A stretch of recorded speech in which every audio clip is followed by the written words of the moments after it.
Haleluya, haleluya, haleluya, haleluya, haleluya, haleluya.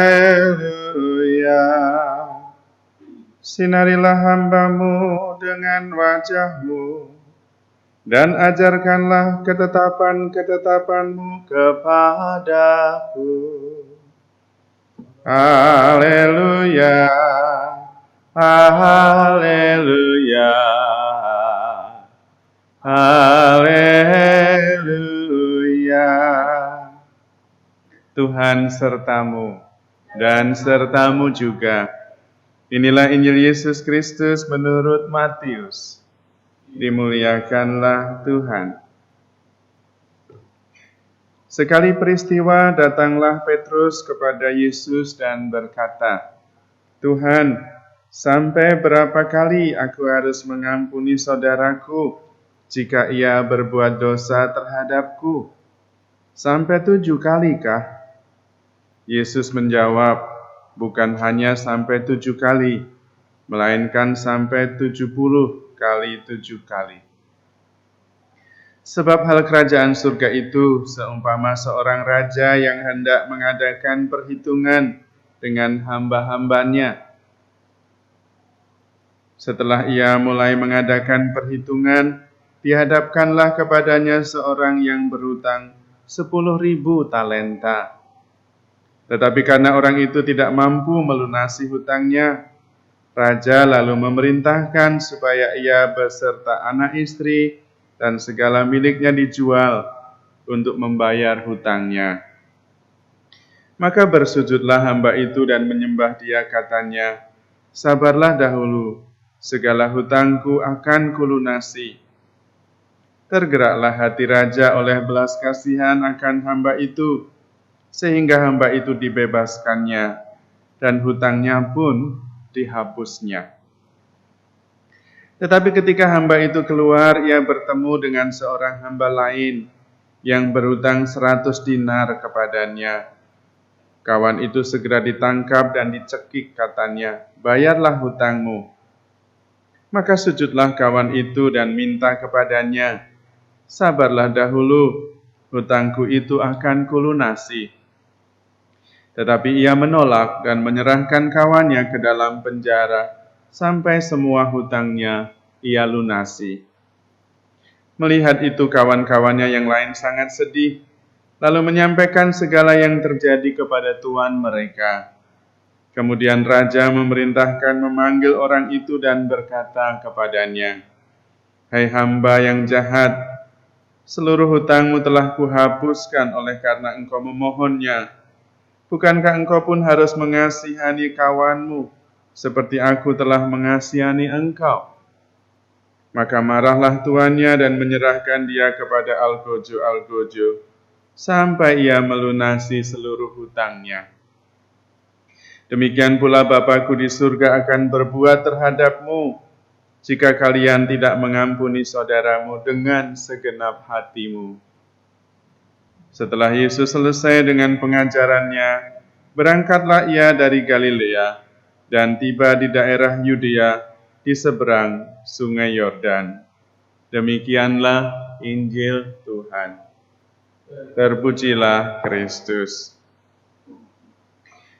Saudara-saudari terkasih, menjadi murid Yesus harus mampu mengampuni.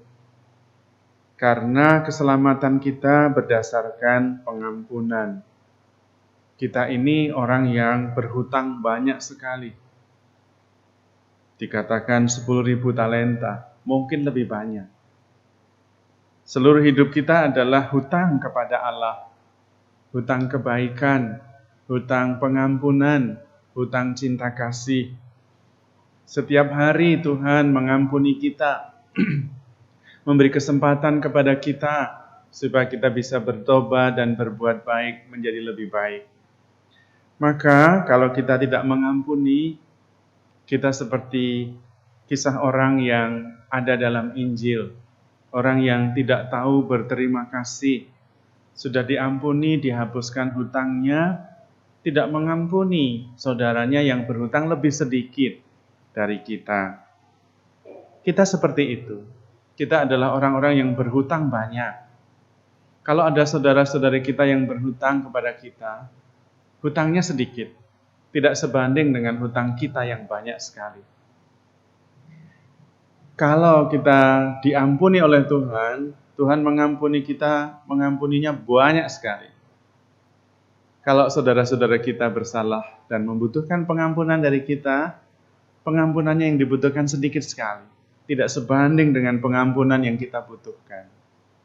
Maka, kalau ada satu saja dari saudara-saudari kita yang tidak kita ampuni, kita seperti orang yang jahat yang diceritakan dalam Injil, yang tidak tahu berterima kasih. Kita diampuni begitu banyak oleh Tuhan, bahkan setiap hari. Tetapi kita tidak mengampuni sedikit saja saudara kita yang bersalah kepada kita.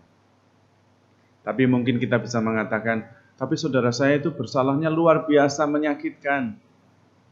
Tetap tidak sebanding dengan kesalahan kita kepada Tuhan. Kesalahan kita kepada Tuhan tetap lebih banyak. Maka kalau ada satu saja yang tidak kita ampuni dengan sepenuh hati, Tuhan tidak akan mengampuni kita.